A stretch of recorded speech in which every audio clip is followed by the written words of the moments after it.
For over 45 months, Russia has waged war on Ukraine, and today we'll look at the military situation there. I'm Julian Rabka, and this is Build Situation Room.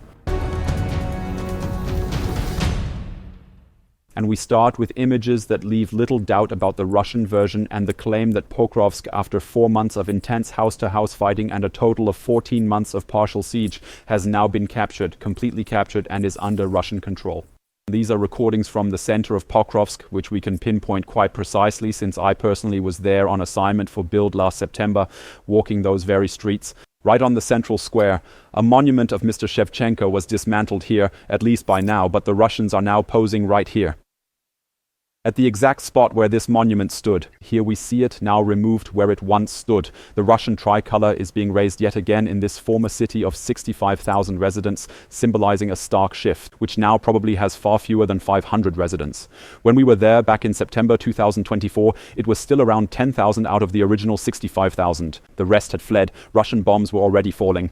Even those who were still there at the time, most of them apart from just a few, had said they would leave as soon as the Russians entered the city. Then will become refugees, and you can see here as well why that's the case. Namely, Russia has once again completely destroyed the city, turning it into a ghost town. But all of this is perfectly suited for the Russian army, which will now station its heavy weapons here, bring in its drone teams, occupy the ruins with soldiers, and then proceed to continue advancing steadily toward the west. Probably not so much toward Kramatorsk and Sloviansk. Those two cities are over 50 kilometers north of Pokrovsk, but definitely further into the Donbas region. So the next area here in central Ukraine, and of course moving further also in the direction of Pavlohrad, that's the first major city to be found here. We see the destruction, we see the center of Pokrovsk, under Russian control, of course. Now we can take a closer look at the broader area surrounding the city to better understand how Russia, despite months upon months of fierce resistance, managed after many, many months to finally establish a foothold here. So that, of course, there's no longer any real fear of Ukrainian drones. We've just seen how foggy it was. That means the Russians specifically picked a day when you wouldn't get attacked, especially the camera team and the officers who marched in there. Nevertheless, the footage we've just seen comes from this specific area here, which is also clearly marked on the deep state map. Our map provider has in the meantime colored red. That means we have solid Russian control here. Overall, though, we can clearly see there are still areas marked in orange, and over the past few days we've repeatedly observed Ukrainian forces launching attacks into the outskirts, killing several Russian soldiers before swiftly retreating northward out of the city. However, and we can see this too, the entire area where Russian forces have already advanced, where they haven't necessarily gained a firm foothold, but where they've at least deployed infantry troops, is now stretching beyond the outer city limits. That's 3 kilometers north of Pokrovsk.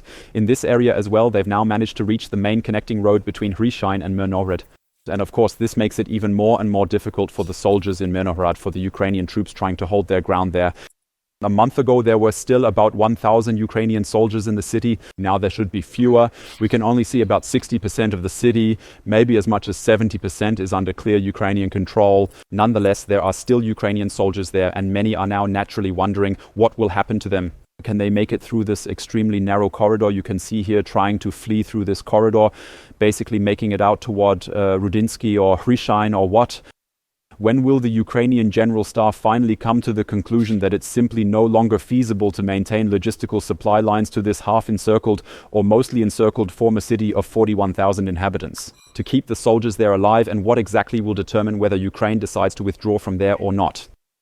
We also have footage directly from Mirnohrad showing what the Russians are doing where they can't attack directly, where they're trying to inflict as much damage as possible from a distance. And we can clearly see this whole area here and these are the residential buildings of Mirnohrad. As mentioned, formerly over 40,000 inhabitants, now probably only a few hundred still living there. The Russians make it really simple. They just say it's the 38th Marine Brigade's position in this residential building, justifying it as a target, and then it's just destroyed. So that's the logic being used here, which of course then applies to absolutely any civilian building that happens to be in the way. And now we can already see the massive Russian bomb, 1,500 kilos, that was dropped here. Now you can clearly see it. Why are all the cities destroyed anyway? Why are all those people fleeing and no longer able to live there? Yes, because Russia is literally physically collapsing residential buildings, completely destroying them. We can see it again here. I think this part is relatively clear. Now you can clearly see the building collapsing completely, and you can pretty much assume there was someone living in there, even though it was obviously severely damaged before. This house, of course, now makes life completely impossible. And for whoever, like I mentioned earlier, the Russians just don't care anyway. They live in ruins anyway. They just move forward. Simply use the cities as logistic spaces to hide their tanks and artillery in the established structures, to then establish and deploy drone units within the ruins, maintaining momentum as they continue their push further westward. Nonetheless, as we can clearly observe, the situation remains extremely precarious, both in Pokrovsk and in Mirnorad. And it certainly looks as though Russia is about to achieve another, at least symbolic, victory there.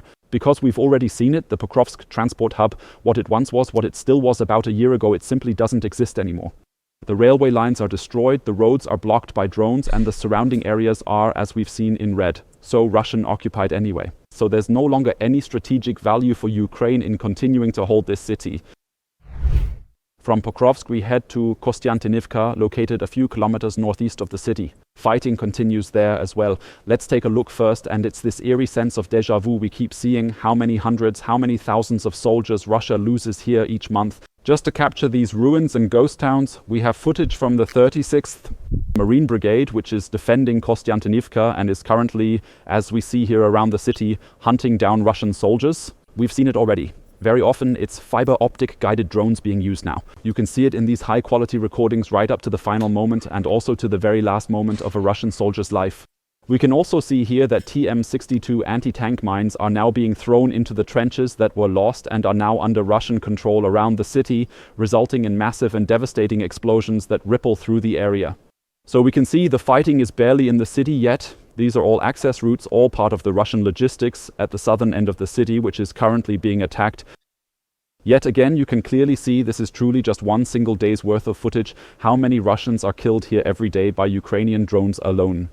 As I said, when you take a look at the entire front line, it's hundreds of Russians being killed and wounded every single day by Ukrainian forces. However, that's exactly what Vladimir Putin and his regime consider worth pushing forward, creating yet another ruined state in Kostyantynivka, as we showed recently, by capturing footage from the brigade. Again, at the end, we see particularly interesting footage, not just a howitzer hit and destroyed by a fiber optic drone. Here we also see the propellant charge and all the piled up artillery shells themselves, meaning the explosion was probably quite massive, but in the end we see a really interesting picture. Here a Russian drone team has established its position in a destroyed house.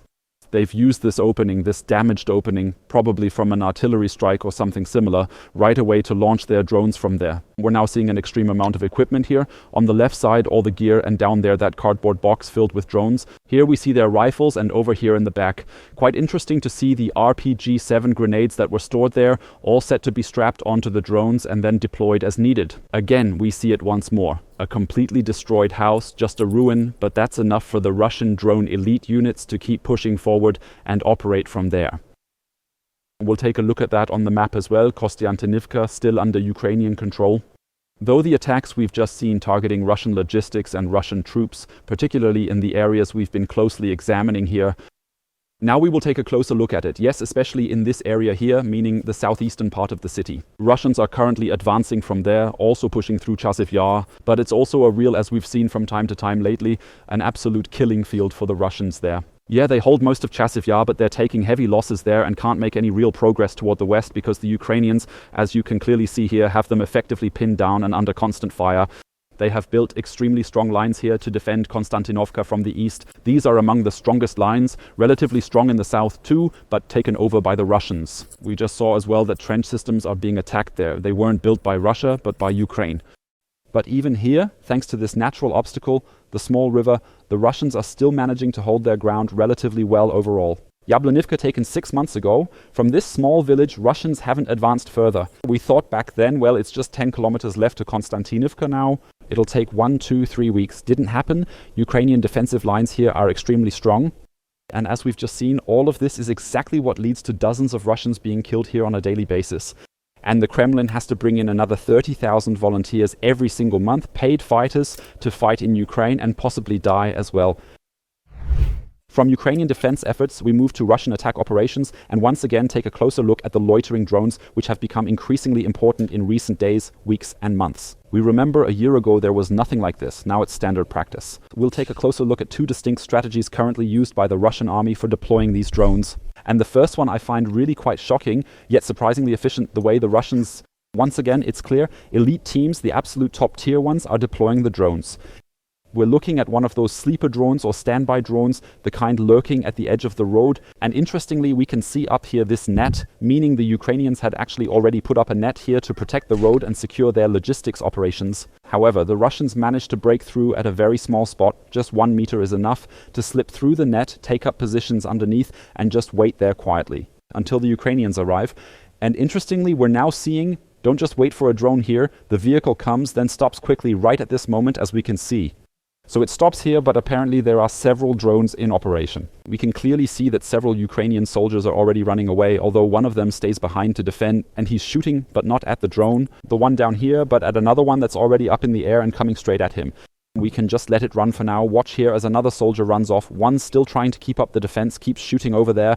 And now the drone takes off here, and we'll see it right during its approach. I'll just pause briefly at the right moment. Yeah, hold it right there. Now we see it. Here we see the second Russian drone, the one the soldiers have been shooting at so far, the one they've been focusing on. Only at the last moment do they realize a second drone is waiting. It's a double ambush that's been set for them.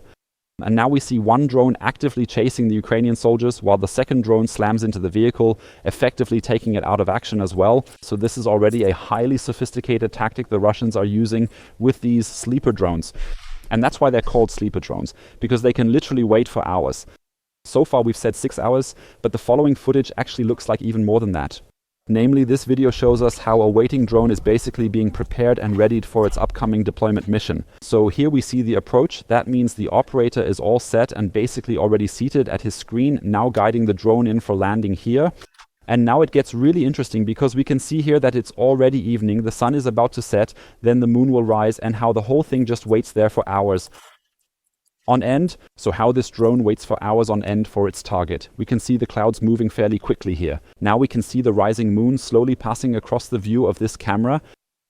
Yeah, the whole scene looks peaceful if it weren't so horrifying.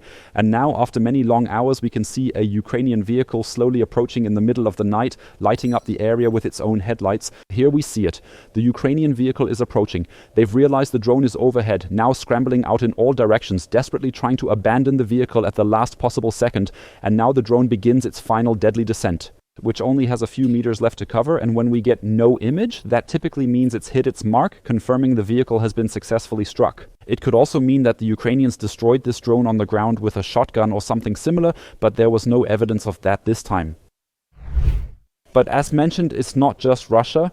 Ukraine's increasingly using these fiber optic drones, gaining new chances like hitting Russian bristle tanks, vehicles equipped with all those steel bristles, catching them even before they're deployed, such as while they're still inside hangars. Now we're seeing inside a fully enclosed and restricted space, a Ukrainian drone currently on the move, attacking a heavily modified T-72 tank from the side. And as said, the whole thing is happening inside a hangar. Now we're seeing it again from the outside. So the attack has just happened here, and we're seeing the first fire. The Ukrainians want to be sure they've just hit the first tank, which is now burning here. But from the earlier footage, which we're now seeing, they know there's a second tank, or rather an APC, hidden in the rear section. We'll see the flyby of the first vehicle right now, and after that the drone simply continues on its path, steadily flying further into this hangar. The first one was already on fire, so there's not much left for the Ukrainians to do there. And here we can see that what appears to be an infantry fighting vehicle, possibly a BMP or something along those lines, is now coming under attack from multiple directions. Looks like a BMP-3 that's currently under attack here and is now also being hit by this drone from above. All of this only possible with fiber optic drones. With radio-controlled drones, you have issues. As soon as you lose contact inside this building, because the radio signal or the antenna power simply isn't strong enough anymore to properly penetrate the structure. However, we're seeing this on both sides. Russians started it, and now Ukraine is adopting it too, operating here with fiber optic guided drones, now accordingly also with alternative imaging, in order to strike enemy vehicles well before they're even actually deployed out onto the actual battlefield against the opposing military forces. As our final video straight from the battlefield, we're going to look at an attack on a bridge laying system. And interestingly, the Russians have now actually reached river lines in several different frontline areas, on the Vovcha, for example, in Zaporizhia, and along the Oskil River in the Kharkiv region. That's why we're seeing more and more bridging systems being deployed by the Russian side. And yet we're also seeing how Ukraine is defending itself against this. So once again, right here in front of us, probably this river where the Russians first started. Well, at first there was a bridge across. It's clearly visible here, most likely destroyed by a Russian attack. The Russians then attempted to lay down wooden planks or some similar makeshift materials just to get across on foot. And now a bridge laying system is being deployed here in order to enable tanks and armored personnel carriers to cross the river safely and effectively. And there we see the system, which is quite interesting because it's an MTU-20. An old tried and tested system based on a T-55 from the 1950s, originally designed back then and still in use today despite its age and outdated technology. Here we see it. Hopefully you can make out the bridge up here still folded and ready to be unfolded just as it was originally designed. And down here you've got the T-55's chassis and hull, the very base it's built on. So the Russians are really pulling out ancient gear again, stuff that's 70 years old, from their long-term storage reserves just to have a practical way of crossing rivers in Ukraine. We can see the Ukrainian drone now targeting the exhaust of the T-55 here. They slightly missed the mark nonetheless. You've got another drone impact here, and the system, we already saw it, was abandoned anyway, so it's clearly no longer in use. From the battlefields in southern and eastern Ukraine, we move on to the long-range attacks by both sides. We start once again with a Ukrainian attack, this time targeting the Russian Republic of Dagestan, specifically the town of Kaspiysk.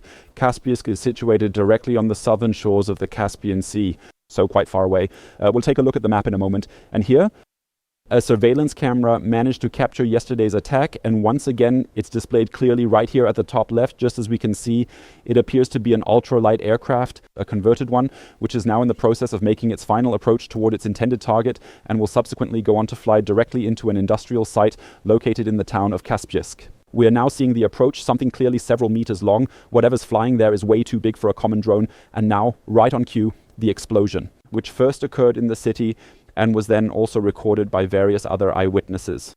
This whole thing shows us that Ukraine is still fully capable of converting civilian aircraft into flying bombs, enabling them to carry out strikes well over, I believe, 2,000 or at least 1,000 kilometers away from Ukraine. We've marked this here, Kaspiysk, a city that's been attacked relatively rarely until now. To the south of Ukraine, we've got the Black Sea here, then further on the Caspian Sea, which isn't actually a real sea, so very close to Azerbaijan. Baku and Tbilisi in Georgia are also marked here, as you can see near the Caspian. As I just mentioned, the straight line distance is about 1,000 kilometers to the nearest Ukrainian-held position.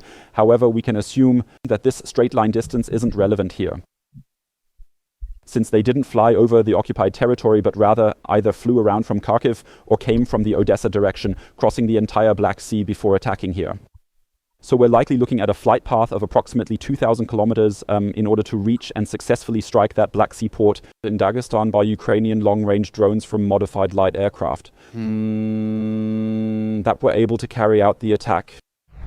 But Russia is still continuing to attack major Ukrainian cities. We've got two more examples again from yesterday. The first is an attack using an Iskander-M missile, a ballistic missile measuring 7.7 meters in length and weighing nearly 4 tons, which was once again launched directly at the heart of the Ukrainian city of Dnipro. We've got a dashcam here, a camera mounted on a car belonging to someone who's just driving through Dnipro. Now we need to try and stop at the right moment, because right here on the left side we can see it. We see it. Close call, right here on the left side, you can clearly see it in real time. The Russian missile comes plummeting down out of the sky, slamming into an industrial area and striking a building directly where people are working and carrying out their daily tasks. Unfortunately, we had 4 fatalities yesterday, including a young girl, and 40 injured, 11 severely, who were killed in this attack. We're seeing it once again. Apparently a roof was hit here from a factory building. Here we see it. Probably the rocket flew straight in here, but as we've also seen, right next to it is the residential tower, and we can clearly see the damage. We see all the cars, which means there were plenty of people at work at the time. Numerous individuals of every gender were tragically killed and injured during the explosion. And so, of course, Russia can then claim that, well, something was being produced there that was needed in Ukraine. But in reality, it's innocent civilians who were killed and injured in the process. And often we see what the homes hit by Russia look like from the outside. So we always see these rusted and partly damaged facades. Here, for instance, is one example of them. This time, however, we have a video that actually shows us what's attached there. It's not just 2, 3, 4 deaths in quotation marks, sometimes even more as we see here with these Shahed attacks, but also the fact that entire livelihoods are being completely wiped out and destroyed beyond repair, leaving nothing behind. And how they're completely destroyed, we can now clearly see from the footage taken inside this marked apartment, where a Ukrainian man showed us around and said, "This was my apartment. This is what it looked like outside after the Shahed kamikaze drone attack, and this was the scene inside the apartment." And as we can clearly see, even when nobody is physically hurt, entire lives are being completely torn apart. Civilians are being targeted and attacked by Russia. And we mustn't forget, it's as many as 600 and in some nights even reaching 700. Russian Shahed-type kamikaze drones being fired at Ukrainian cities. Once again, as I've already mentioned, Russia claims they're targeting certain strategic objectives here. That might be the case, but if that's actually what they're aiming for, the drones are just so wildly inaccurate that civilians keep getting hit over and over again.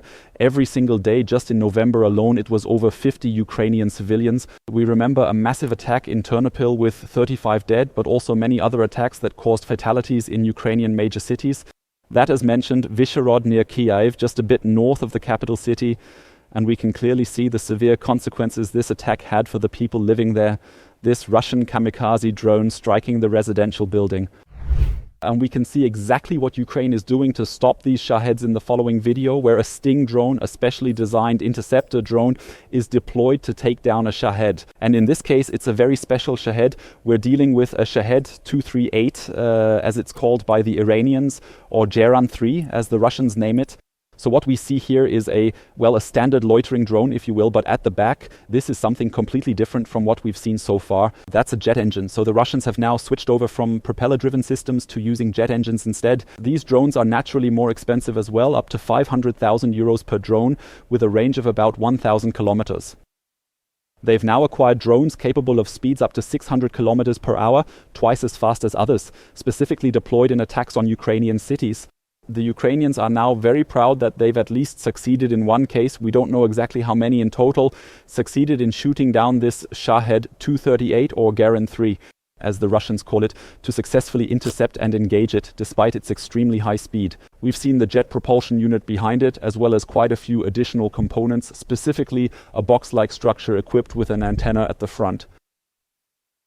Or pitot tubes for measuring air pressure, and another large structure here. So it's kind of like a backpack that this drone is carrying. We don't know what's inside it though. It could be SIM cards and systems that enable it to navigate and move effectively around within Ukraine. It could also be a kind of countermeasure, like some form of electronic warfare to intercept drones.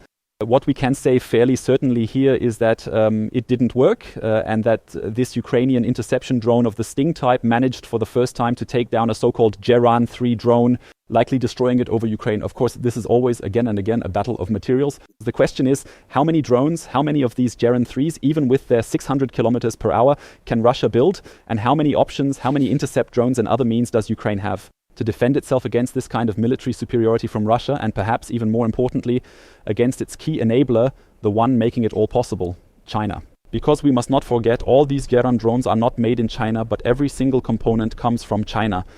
That has been proven again and again, and therefore Russia's fight is also China's fight against Ukraine.